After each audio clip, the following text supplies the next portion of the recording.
Well, my name is Stephanie, and I do fine art, drawing and painting mostly. Some sculpture, but usually just acrylic paint, charcoal, pencil, graphite. Yeah. Cool. And I'm Kwanchai. I'm a freelance children's book and board game illustrator, digital and traditional media. I'm Contrail.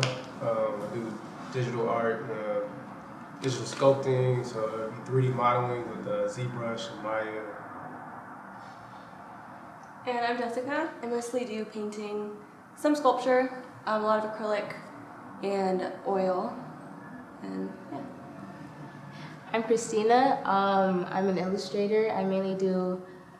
I specialize in graphite portrait drawings. I also do digital painting, kind of, on Illustrator, and also graphic design as like my day job. Yeah. I mean, I think coming out of my high school, I didn't feel like there was a lot of other options, so to speak. I mean, you didn't have the best like ACT scores. You had to figure out something to do with your life, so I was like, oh, I might as well draw or something, or sculpt, or figure out some sort of media to get involved with.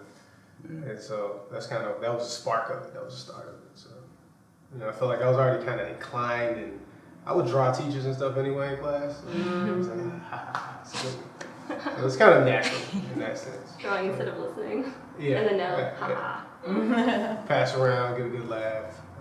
That's cool. Started there. What about you?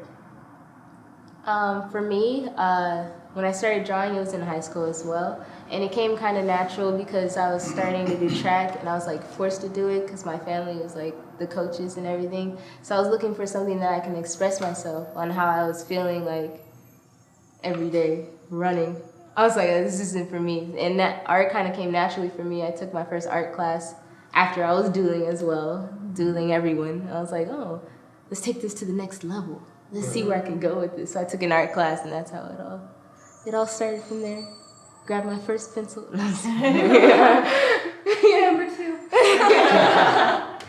Yeah, that's pretty much how I started though. What about you guys?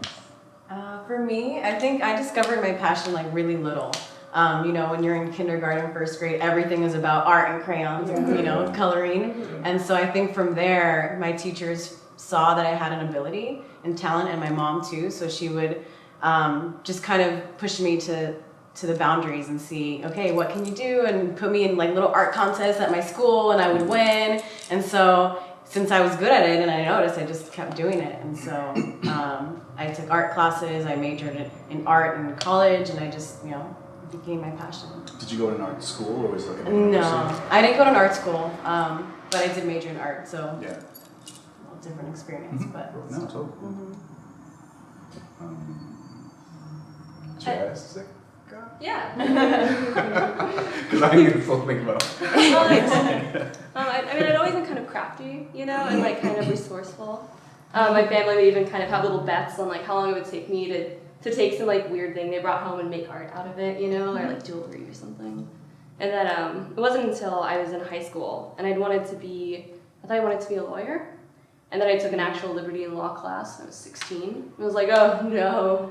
And simultaneously I took an art class, and we had like a drawing assignment. And the teacher pulled me aside and she said, if you keep, practicing, one day you'll be able to write your own ticket out of this town. This is a small town, and Damn, I didn't want to be there anymore. good. And then, sure enough, like I studied under her enough, and I got scholarship to an art school in a major city, and it helped me, develop my skills and just get where I want to be and where I'm trying to go. Where'd you go? To It's school? at the Kansas City Art Institute. Nice. It's an independent one, not with the AI schools, but Gotcha. it was a really good school. That's I awesome. was really, really blessed to get scholarship and get to go there.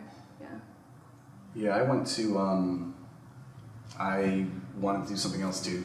Kind of like I finished a bachelor's in history, and then I was like, shit, what am I doing now? Oh, you went all the way to, okay. Yeah, and then I went all the way. Yeah, that's true. I don't know. No. And then I went to art school. Oh, cool. Actually, that's why I live in LA, because I went to the Art Center, College of Design. But that was like a second thing I did after not doing something else. So. It does kind of feel like you have to have a layer of like depth to be an artist because you don't want to have like these subject matters like people don't relate to and it's like nothing to society that you're kind of offering. So it can look, it's like, oh, it looks pretty, but what are you saying? What's the subject matter? So it is important to kind of have that. Like I studied this, I feel this way about something even that could possibly be political at this point in time. I think it's easy right now with the political climate to be political, you know? So you want to, I feel like now it's like, what can I say besides that? You know? Yeah. Like, I had to tell myself that I was an artist. Like, I didn't have to get taught art to be an artist. Like, I'm still an artist. I'm still drawing. I still have my arm. I still can do circles and make faces and do portraits. I still have all these things. I don't have to get taught it. Like, I'm not abandoning myself just because I'm choosing to be a business major. Yeah. Meanwhile, I'm failing. I'm not saying it's easy, but that was like the struggle I went through with college. And now my mom is like now I have a graphic design job and it's like full time. Failing? Yeah. That doesn't sound like failing. I'm failing school. No, like I'm not failing school. It's just business is hard. If you don't have it, it's hard to get it. You know, that's what like the whole math it's not thing. your passion, right? Yeah. It's like I have to wake up, go to class. It's like I could just go to work and draw at work and be at work and why do I have to get this degree? But I still want to finish it for myself. You know, I started you're it closer to the graphic design, creative director. I'm like in an art job. Yeah. So I told my mom, and now she's like, "Oh, art, it worked out. You're doing good." So now she's all for it. But I had to prove her like it's okay. I'll survive. Like this is a good paying job. I'm paying rent. I'm not broke.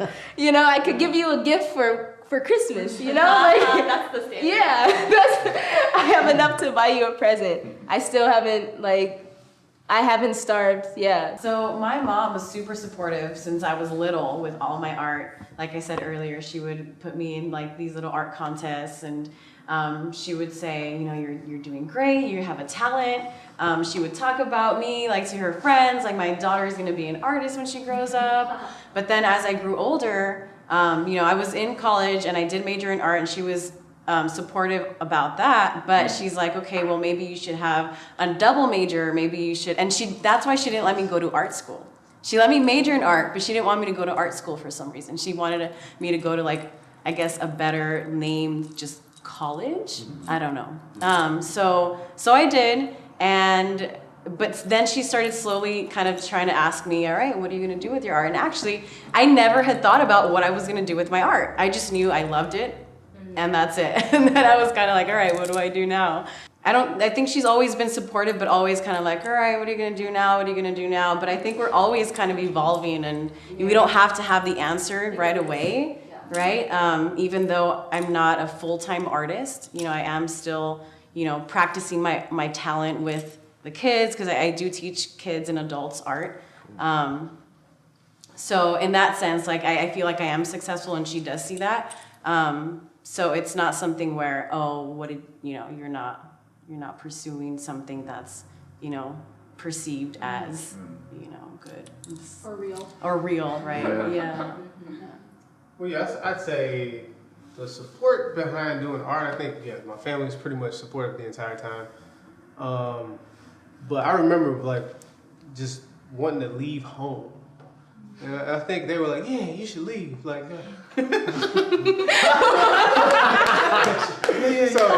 it was like, that's a good idea. I was like, I want to go to Miami. So my first art school was Miami. So he's like, go ahead and go. So I left. I just always saw school really as a way to leave Nashville and go like travel and like see what's out there in the world. So they were supportive of like me like getting out and seeing what was going on. I think, and then I kind of hit like some rough spots in Miami, and then I ended up going back home for a little, and then I couldn't stay at home. I was like, I gotta leave again. So that's when I went to college in Savannah, at Savannah College of Art and Design. Oh, I almost went there. And so you start getting this other like perspective of like everybody from the world is like going to school in the South, and you're like, wow, this is crazy. And so you graduate. I graduated with my degree, and I'm like, well, now what? And I go back home. I'm like, no, I gotta get out of here. I can't be here. And so it's like time to go again. So I moved to San Francisco, and I never really saw like where art would take me. And then I got to this point where I'm like, I was living in Japan, I moved to LA and then got a job in Japan. So you start traveling the world off of like what you can do as an artist. And it just, that changed my life. So I think, initially, going back to family again, like my mother and my dad didn't go to college. So they just got a high school diploma and that was it, worked a regular job. And like, so when they saw me, they were like, yeah, go do that. You like to draw and you like to do all this cool stuff with art, go for it. So supportive, for the most part, yeah. Yeah, my parents didn't go to college either. Yeah. And they were like, yeah, just get a degree, I guess, you know? Yeah. They're like, yeah, at least you're going to college. Yeah. I'm like, oh, thanks. Thanks, Mom. She had like a GED when she was like 30, and she's like, you're doing things. Aw, you didn't think I would? Okay, whatever, it's fine. It's fine. It's cool. Yeah, one thing I think, kind of going off what Contrell said, but yeah, my parents didn't go to college either. And I think one thing I struggled with early in my college, after college and before I got a lot of work coming in, was taking my parents' blue collar sense of what making money meant and applying that to like a bizarre go to sleep at 3 a.m. and work a gig until it's done, and you know what I mean, like a completely different framework. And that was difficult because it's like trying to explain over the phone to your parents is one struggle, right? And then trying to explain that to yourself about the way that you understand people have a career is like, that's a different struggle too. So that was definitely a thing. My parents definitely instilled in me that blue collar. Like even today, I struggle with that. I'm like, I just moved here. It's my first day actually being in LA. What? Pasadena's beautiful. I technically moved here on the 2nd, but I've been traveling a lot since then. This is my first day actually being in the city. So it's really lovely meeting you all. Thank you. I drove from Portland here in 16 and a half hours in a stick shift that I had just learned how to drive with my cat. So that was, you just make it work. My mom, she's very she's always worked like odd jobs, like crossing guards, Starbucks, just kind of like struggle jobs. And like I've always picked up struggle jobs. I worked in bakeries, I've worked in pizza places. I've always had a job since I was 16. I got a job as like a bagger at a grocery store. Like that, you work this many hours to make this much money. And like I'm still struggling with like, I can paint. Like people like my art, people buy my art, I have my art like on TV. It's like I feel like I'm getting the confidence in my work and my abilities I show overseas. I feel like I'm getting this confidence, but I don't know the business. Yeah. I'll tutor you. I will listen. I mean, you would think going to an art school that they would teach you how to promote yourself, how to put yourself out there, and how to be a successful artist. But Out of I guess they 144 don't. credits in an art school with a double major, you think they would teach you that. Yeah. But all they, I don't want to, what they really push is The skill. And getting students through. Because tuition, At Art Center, we had some business type courses right before we graduated, but the information was so dated that it was mostly like, how do I become an illustrator for like print and stuff that doesn't have traction nowadays. So it was like super dated. At least the illustration program. Well, yeah, I mean, the focus in college is get a job. Like go to school, get your portfolio. Maybe at yours. There's like your portfolio looks Not mine. good. Here's a mock interview. Yeah. And that's that. So I think they're just focused on trying to figure out how to get you a job and get you in the industry. That was at SCAD? That was a Okay, not at KCAI. And like, it's almost like if you're an artist and you know you're kind of good at business a little bit, it almost kind of hurts you a little bit because you might write up a contract and somebody's like, "Do you want too much?" Or you get that too on the other side. They're like, you just can't afford it. Yeah, you're asking for too much, and then you gotta kind of keep your, I'm worth it though. Yeah, because you are. Yeah. Yeah, I mean, for me, the struggle is that I'm not dedicating my life to just art. Like I have that 9-to-5 job where I get home and I'm just tired. And then my weekends, I mean, I have friends and I want to go out and I have events to go to and things like that. And so ideally, I would just draw and paint every single day and sell and be at shows, but it's just not real for me. And I think what I'm missing is just the confidence and the oomph to just get out there and do it. But also like, I'm not really informed on how and what, the pricing of things, and just, I've dabbled here and there, and like, I do commission work and things for friends, but then you put the price over here, and then you want it to be over here, and it's just, I think that all together just kind of makes me hesitant in just going for it, like, saying, screw it, I'm gonna just quit my day job and dedicate my life to just creating art. Without a plan. Without a plan, right? But see, then how to create that plan, right? So I think that for me is the biggest struggle, because like the vision is there, the passion is there. I think for me, like I would love to just do it, but it's Do you just... go down one day at your job and make that be your day? Or are you like locked into 9 to 5 every day? I'm locked in. Yeah, and I have a great support system too. Like my family and my friends are like, you have the talent, you can do it, like just go out there. But sometimes I'm thrown off by galleries and the look, and just I don't know if they're gonna want my style of art, and I don't, I'd rather do commission work because that's what they want, and that's what they're gonna pay for, versus like I'm just gonna paint things that I like and just see if people like it or not. It's kind of like that. That's a struggle. Yeah, a risk you kind of take or not. And right now I'm not taking that risk. So I feel like for me, I just had to always put myself in jobs where I'm not using any of my creativity really. Like the way I structured my life in Portland for 5 years is I would wake up, I'd put on some coffee, and I would paint in the mornings or work on art or like research shows or whatever. And then I'd go to my donut job, food donut, and I would make donuts and decorate donuts in the evenings, and then I'd go to bed and I'd wake up and I'd repeat. And I worked 5 days a week, and then eventually got it down to 4. So I was able to like very seriously work on my art. yeah. And then eventually, after a few years of that, you get so much work that you're like, okay, I gotta start showing this. I gotta start taking this seriously. I gotta start honoring all this time I've been spending. Yeah. And then, Craigslist, you find calls for like random stuff, and I found like a Portland idea, put a call looking for artists. Oh, wow. And I submitted like, just really quickly, said, I'm on this. And I submitted like 6 paintings, and like immediately the lady is like, bring them all in on Wednesday, 10 a.m. And I was like, all right. That's so cool. Got like an Uber, loaded it all up. I did that for 3 years, and it's fun like seeing my work on the show, and like picking it out. And they had like a sale this past year, and I sold a painting through that. Someone who really likes the show got to buy this painting, Wow. And yeah, Craigslist, man.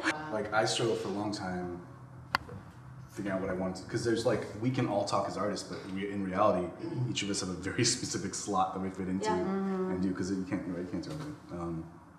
I think that's key. Like when someone asks me, how do I do arts, like how do I be an artist and which school do I go to, the first thing I tell them is like, who's your audience, like who do you want your audience to be, because that determines what kind of artist you you should pursue. Really, it's like the wealth of ideas. It's like damn, it's like I had this idea to like do 3D sculpting and like do jewelry, and then I'm like, well, am I gonna do that, or am I going to write an animation and tell this entire story that's 25 minutes and then pitch a pilot, or am I going to be a fashion designer and create clothing, and like it's just like a million things. It's a million things that you sit here and like have an idea and you pursue, and like you might get to a certain point where you create like these projects and they like actually like start like coming out and manifest or whatever. But then like it's how do you really push them out and make them all successful at the same time? And I think that becomes like the struggle. It's like having so much creative juices that you can't like manage them all at the same time in a certain You delegate. Be effective. It's like overwhelming. Yeah, it can be overwhelming. It's like a Mount Everest is in front of you, and you're just like, all these ideas. Yeah. And I have no tools or time or any like energy to manifest any of this.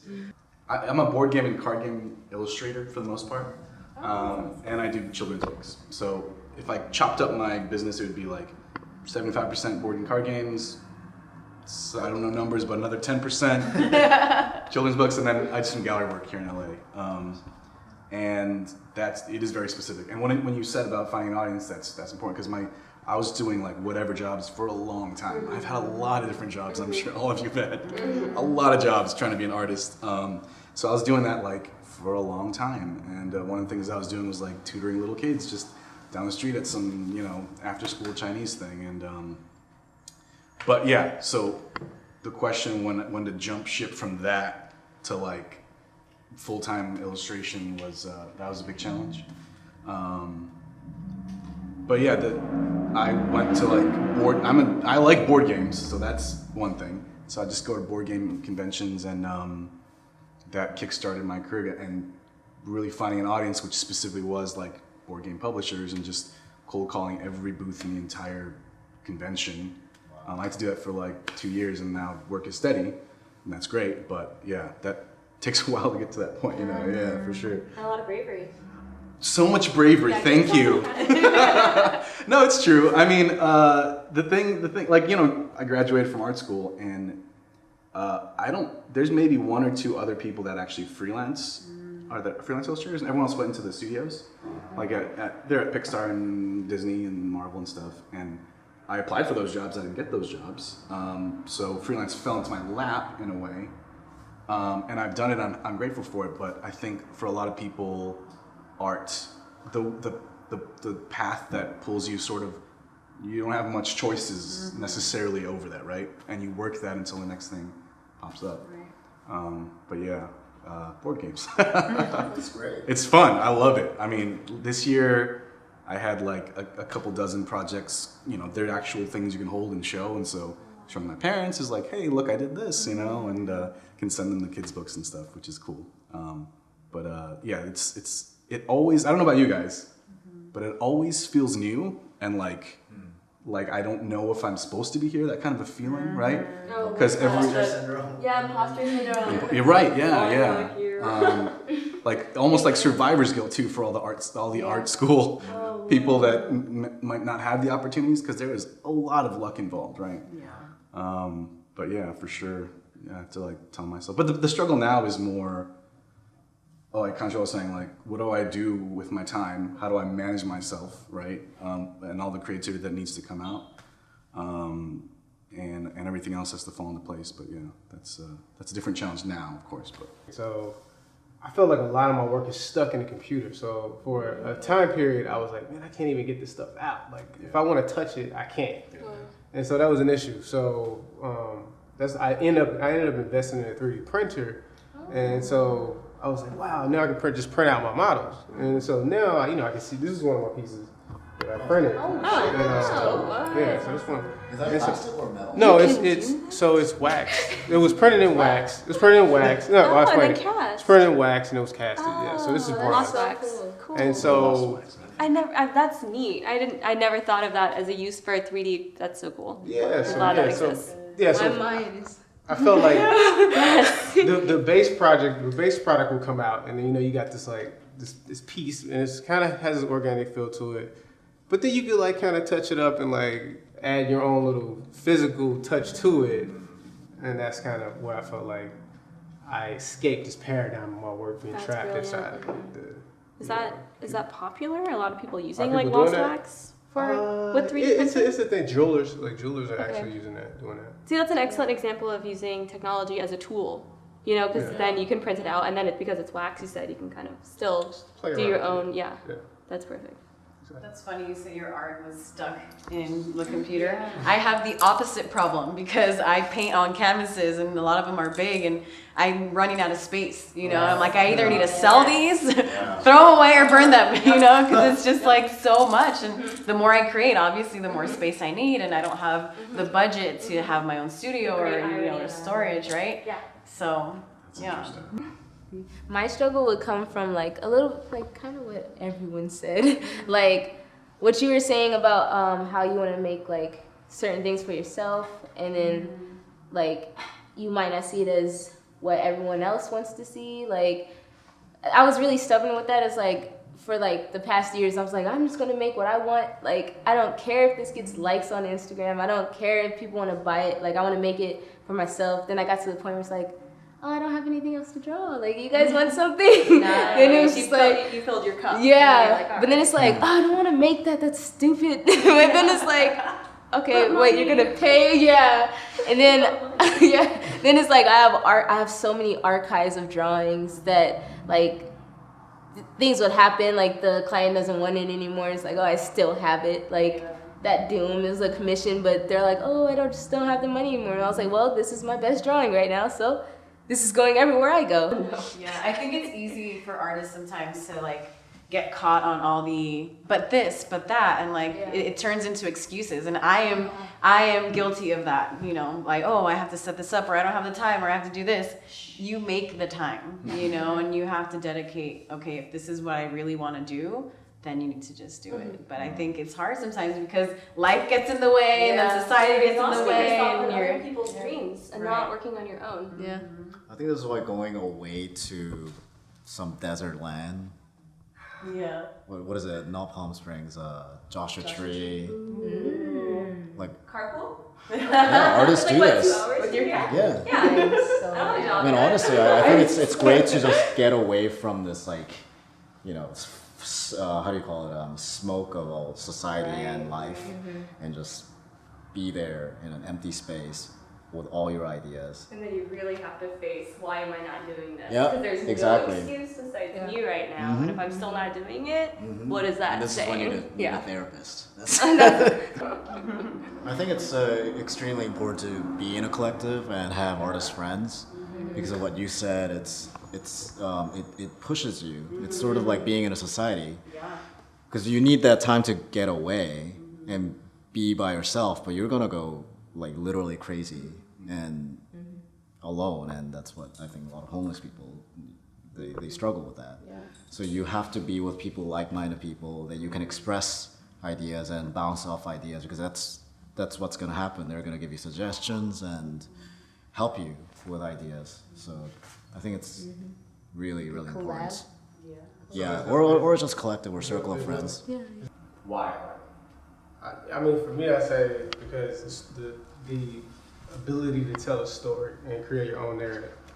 So no one else, like, you know, you sounding like, look, man, if I'm looking on the walls and looking at some ancient story, it's lasted forever. Nobody else can like really sit there and tell your side of the story. You can only do it yourself.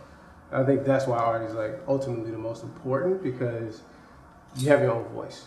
And I think at the end of the day, like, nobody can take your voice away from you. They can't steal that medium. You like, look, I wrote this. This is how I want to be perceived for like however long this stuff lasts for, and that's that. So I think that's why art ultimately. I agree with that. It's like my language in a way, you know, the way I express, the way I talk, the way I think, you know, it's, you put it in an image, you put it in a brushstroke, you put it in a, you know, it's your way of me. Maybe you don't have someone to talk to today, and you paint it out and draw it out. That's your knee-jerk reaction. Yeah, exactly. And it's just, I think, something in me that you can't really explain, right? That it's your go-to, your passion. For me, it was more like I have so many things that I'm interested in. Like I love everything, and for me, it's kind of like I think with art and with science, you can it's a way to explore the world, and to do research and to like learn things and to find out things, and then how can I use this in art? How can I make a project about this? How can I, whatever? It's like. I'm like a very like multi-interest kind of person, and I love to just like, I'm studying sign language, and then I'm studying Spanish, and then I'm, you know, like going to Holland to meet this Dutch painter, you know, like whatever, like I love it all. And for me, it's just a kind of like, I don't want to say a catch-all, but like a way to take all these different interests and make things from it. For me, I would say art came so naturally to me that it wasn't something that I chose. You know, like I didn't have a choice. I just, like art chose me. You tried to choose something else? I definitely tried to choose management. I tried to choose business.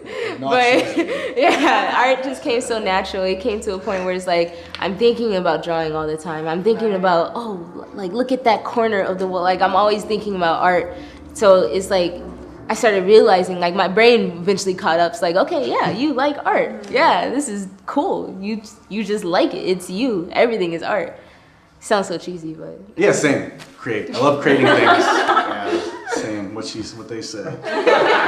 No, it's like you want to create, and I have a lot of other things in my life that are going on, or that we're all talented at, right? But if I want to do something, I know exactly where those juices can like go to the thing. So it's awesome that I can have that, you know what I mean? Because a lot of people don't have these outlets, and I'm lucky that it also pays the bills, right? That's awesome. Yeah. So fuck yeah. That's definitely a plus. Love to create, so always have, just like everyone has mentioned already. So.